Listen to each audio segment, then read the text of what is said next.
Varmt välkomna hit till kvällens premiärsamtal. Det är extra kul tycker jag eftersom vi har ett helt nytt verk som ska presenteras ikväll. Je t'attends, je t'attends, je t'attends av Jérémie Bélingard.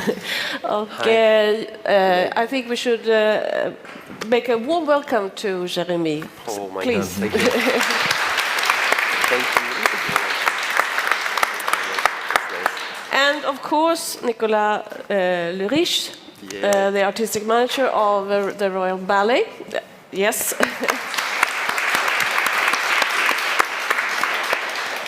Because you have created this evening, you have put together the two pieces that we are going to see. Because there are two pieces, first Suite en Blanc by Serge Lifar, and then it's your piece. Je t'attends, je t'attends, je t'attends. So, my first question, you have called this evening Dancing Forward. Could you please tell us your thoughts about the combination of these two works tonight? Well, I believe that this evening is really the opportunity to see the versatility of our dancers in the company. It really grasps all the legacy that we have from this history in dance, but still this openness to creation. I would say that we are modern since 1773.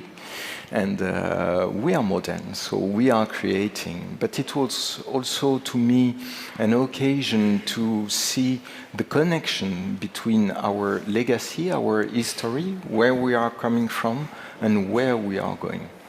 Yes.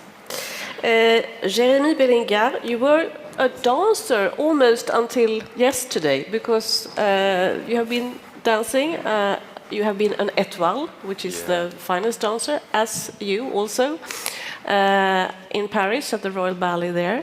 So now you are doing more and more choreography. What would you say is the biggest difference between being a dancer and being a choreographer? I don't know if I really make a big difference between this, because as a dancer, I think we share maybe, I don't know if I can talk for Nicolas, but we've been working.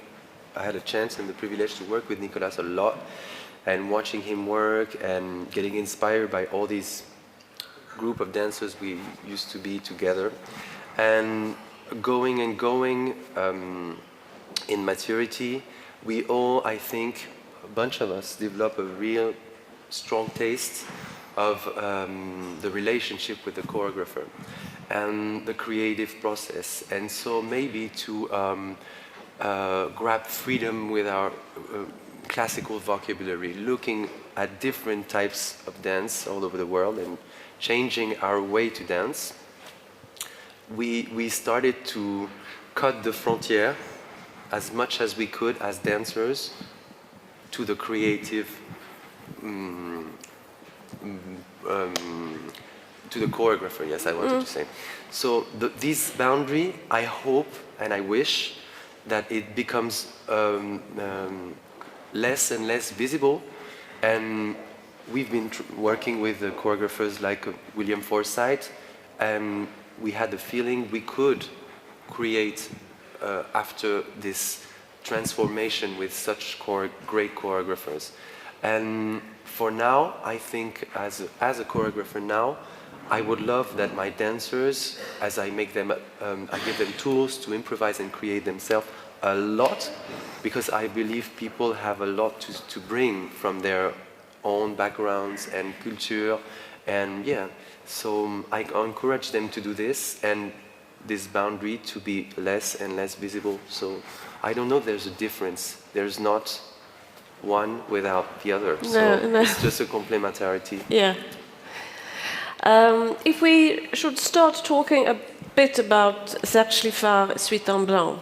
I know that you have both been dancing in this piece, haven't you? That's what was actually very interesting me when I invited Jérémie to make a piece, because I knew that he was fulfilled by this knowledge around Serge Lifar, and that he has experienced it. So I was very interested how creators of today is creating with that legacy, actually. And also going back to what Jérémie just said, asking the dancers to bring their own background into the dance and the choreography. I believe that the dancers don't have to replicate movements which are asked from an external person, but they have to create it. We have both worked with Roland Petit, who was an amazing creator, and I remember that one day where he said to me while I was dancing one of his ballet, well, now you know the steps, so now invent them. So it was an amazing gift, which has been brought probably by Jean Cocteau, a great poet, also around that time in the 40s, who used to say, well, surprise me. That's what we are, that's what you are expecting, I believe, from artists, that they surprise you. That's what being an artist is, to create something on stage. Yes, and also we have to remember that the dance is certainly the most ephemeral art which can exist, because this movement is given here and now, and there is no other trace than our own memory and phantasm around it. And this is also the beauty of it. Yes. So that's why dance, I believe, is so vivid today. And it doesn't exist. We're both dancers. We're not dancers here. We're not dancers at all. It just exists when we are doing it, and that's the beauty of it. Absolutely, yeah. I completely agree. Yeah, for those who doesn't know this piece Suite en Blanc so well, I mean, it's no story, but there are different parts. It's beautiful waltz, and it's a pas de deux, and you have this mazurka with male soloists and so on. But could you describe what is typical for Lifar here? So, first of all, this piece has been created in 1943 by Serge Lifar, who has done a very clear statement at that moment that dance could supply to itself, and there was no need of any narrative or either music for dance to exist. That was an art form who could exist by itself. Beside of that, it was the very first impulse of neoclassical movement. At that moment, you know, we have been through all the 20s with all this avant-garde movement, was really, I would say, maybe not neglecting the academism, but was really saying that there was no canon of beauty. The beauty was existing by itself. And at that moment, in 43, Lifar started to have a critical look around the academism as well. He was thinking that all those movements were so vertical because we're coming from, of course, the Romantic period in the 19th century, where the dancers have been starting to go on point shoes, on their toes. So it has started to be super vertical. So he was really wondering how we could make it more horizontal. And then suddenly he has invented all those off-balance figures pushing the boundaries of every academic movement, I would say. Beside of the aesthetic part of it, which was really just pulling the line, it has brought this off-balance feeling with a different lecture around the timing of dancing, of course. So that was the first thing. Regarding Suite en Blanc, it is made as a suite of dancers, They are super technique, they are super challenging for the dancers. They cannot hide behind anything. There is no scenery. The costumes are quite, it's a real epure of dance actually, and it's super challenging. It's a real beauty. Yes. So it's a suite of dancers who bring dancers in different configurations. Sometimes there are one on stage, sometimes there are 2, 3, 5, or all the corps. It's made on the music by Édouard Lalo, extracted from the piece which was called Namuna. And it's about, I believe, aesthetics, but also bravery, flair, and may I say, chic as well. Yes. It is very chic and stylish, yes, it is. You knew that your piece were going to be put together with Suite en Blanc. Yes, of course. So, in what way have you been sort of affected or inspired, or are you sort of talking to that other piece also in your piece? Yeah. It's very funny and strange that modernity changed his ways during history. Like Serge Lifar, he put all the sets away, all the narrative process away, all the costumes away, everything away. That was a really act of revolutionary modernity at that moment. And then these guys come, like me, and put everything back on stage, and we claim that this is modernity. So it's completely absurd. But in a way, it's just evolution. And what maybe we could echo from Suite en Blanc is the will of making all these little sketches intertwined in one another, who doesn't necessarily have a, comment tu peux dire, temporal development in the narrative, but they're all related to this theme we have, which is about waiting. I'm going to talk about it a little bit maybe. And so these little sketches of one dancer, a duet coming over, and then a group scene, and all these things around this theme of waiting are intertwined into some maybe abstract kind of a way. And this is probably what we share with Suite en Blanc. And that's pretty much it. Yeah, you have this title, Je t'attends, je t'attends, je t'attends, yeah. which means, as you know, jag väntar på dig. It's all about this waiting, which is, I think this is very brave of you, because I mean, this is happening, this is a lot of energy, and that is happening, that's a lot of energy, and in between you have this space in between, which is of course a very interesting space, but waiting is a space like that, or what do you say, or is it an energetic? No, of course.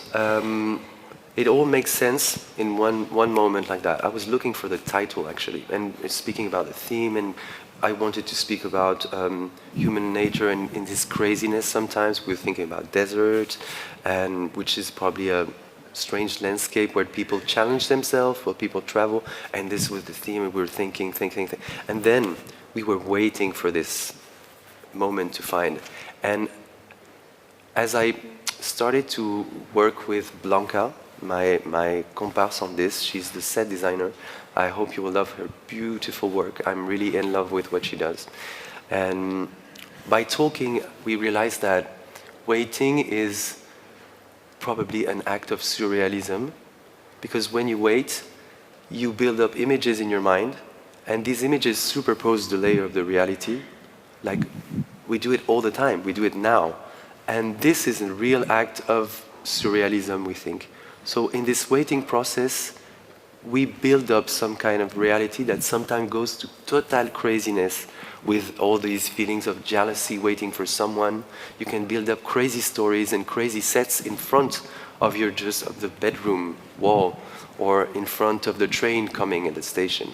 So we do this all the time. So we realize that maybe humanity is a very surreal animal, because you don't see this in nature. Plants, they don't wait. Animals, they don't wait. They don't anticipate problems or happiness coming over. They don't rebuild stories or words that have been said for years sometimes. You know, these two sentences fighting in your mind for years and years and years. And so we thought that maybe je t'attends, which is je t'attends, je t'attends, je t'attends, was maybe a little bit corny to say, but also fun and very meaningful to talk about something very specific of the human nature. So that was our theme. And we wanted to flirt, as we say, with this surrealism, a visual aspect that you create when you're thinking and waiting. That's it. Yeah. That's it. Yeah, you talked about the set designs and costume designs Yes. made by Blanca Miro. Yeah. Yeah. And it's quite an interesting story how you found her, isn't it? Yes. I've found her. You know, we have these tools today that allows us to just travel in a blink of an eye with our cell phones and electronical tools and internet. And so I found Blanca's work on these tools, that these broken boundaries we have all over the world. So that was great. And then I said, I let myself sleep on this a little time, and maybe I have to meet this person. She's really the right person to do what I want to do here in Stockholm for this piece, this particular set. And I said to myself, let's do it another way. Let's start the process now. And I took a plane ticket and went to Barcelona and investigate in town. I didn't write to her. I didn't telephone her. I just investigate in town to find her. And I found her for real. Like people, I found actually where she was working. And I met this man, Zico, who is her agent at O Creative, which is an agency of artists there in Barcelona, and they put me in contact with in a very adventurous way, in very fun way. So we started to meet and work together in this very strange way. It was great from the start, actually, I think. Yeah, it's interesting, but because when you see Suite en Blanc, everyone has almost the same clothes. I mean, it's very neutral. And when you look at Je t'attends, je t'attends, je t'attends, everyone has individual costumes. Yeah. Everyone is... So, has that sort of... was that your idea, or was it Bianca's idea? It was, I think, all what you see is a mix of conversations we had all over the time. And it's also me getting inspired by the work she did already. And she puts herself sometimes in personal mise en scène. And I said, oh, this is a very interesting character. Let's develop this character. And then we invent some together. And then she showed up with so many new ideas, so many different characters that I could work on to build stories for them, that I could also associate to make, to create weird or unexpected relationships between, just out of costumes that would translate personality. Then coming here was another deal, to meet people and to see who was going to incarnate, how do you say this? Yes. Those characters and wear those costumes and create those stories, a bit abstract stories. Yeah, it's almost, sometimes it's almost like looking at art objects moving. It's like a moving piece of art. Yes, Yes. It's a very plastic piece. Yes. I hope you enjoy this. We integrate a lot of dance into it, but it's meant to be something as one. With also, we didn't speak about the music, which has a big part in the show. All this is not a ballet, it's just maybe a plastic piece of art form with including dancing, but with no boundaries wanted or competition or even echo between the disciplines. They just mix together, I hope. I hope, yes. I hope you see that. I hope I'm selling this very expensively, but I hope you see that and enjoyed it. That's mostly, So when you commission a work like this, Nicolas, I mean, do you give sort of, this is the frame, you have this number of dancers and so on, or how could you explain that process a bit? Well, first, I would say that whatever is happening, I'm the guilty one in those adventures. But we have to take the adventure for what it is. And to me, I'm just trying to support the creators of the piece. When we have started to talk actually with Jérémie, we were talking about a complete different piece. Oh, okay. Yes. Yes. But then little by little, because I was not very interested into a title, into some specific demands. I wanted to invite a creators, and I wanted him, because when we bring a creators in our house, we have to know that, because we would like this creator to challenge the house, to reinvent the way we are doing things. So, of course, we have to push boundaries, and we have to accept that it will transform us. But this is the whole purpose of this adventure. So I'm trying to be beside the creators, beside Jérémie, and trying to help him to go where he would like to go.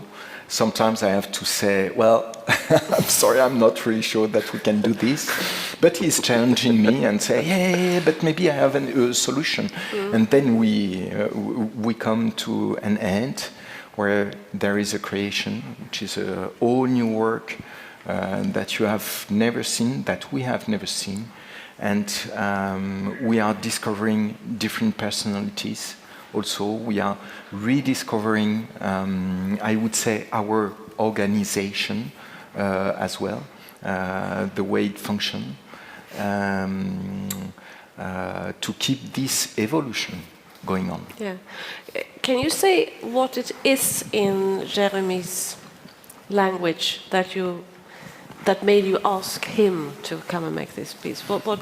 Oh. Well, I was sure that Jérémie would work on the human part of the dancers.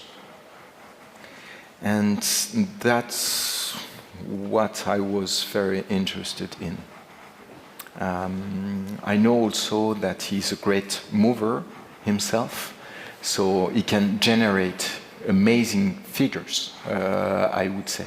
But beside of that, he is really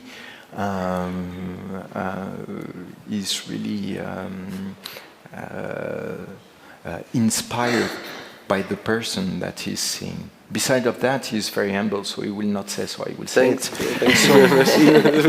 he was a wonderful dancer, but also he's a complete artist. He's playing music, and he has been working with the cinema as well. So you have to know it. So I was very interested into that aspect because I knew that he would question the dancers, and so that there would be a dialogue between them.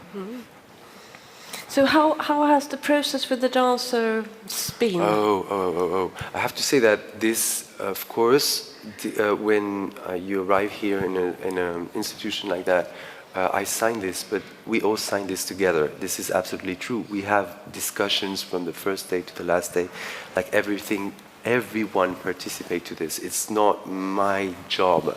It's my job to generate movement and ideas and everything, but this is something we signed together. Like even Nicolas, he come in the studio and we work together, and then involving physically in the studio. My partners, Joanna, I don't consider her as my assistant. We have an intellectual exchange all the time. We have an intellectual exchange with also people making the set, who, with their limitations and sometimes possibility, generates new ideas. And these conversations is creation. It's not me asking anybody to do what I want to do. Actually, I don't believe at all in this concept of imposing your will to anyone. I think what is more interesting now, even politically, is to give tools to people and create the conditions where people can fonctionner together in harmony and stuff. So this is the whole part of the process. Also, what I want to say is that the process of creation, it can be very difficult. We had very difficult moments. We've been lost.